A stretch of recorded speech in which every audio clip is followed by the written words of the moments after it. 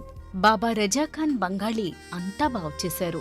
ఈ రోజు మా కంపెనీ భారతదేశంలోనే నెంబర్ 1 ఎక్స్పోర్ట్ కంపెనీ అయింది. నేను నిజాయితీగా పనిచేసినందుకు గత 3 సంవత్సరాలుగా ఒకే పోస్ట్ మీద పనిచేశాను. కానీ బాబా రజాఖాన్ బంగాళీ ఆశీర్వాదంతో వెంటనే ప్రమోషన్ వచ్చింది. ఇప్పుడు నేను జనరల్ మేనేజర్ అయ్యాను. ఎవరితోనైతే నా అఫైర్ ఉందో నేను అతన్నే పెళ్లి చేసుకోవాలనుకున్నాను. కానీ వాళ్ళ ఇంట్లో వాళ్లకు ఇష్టం లేదు.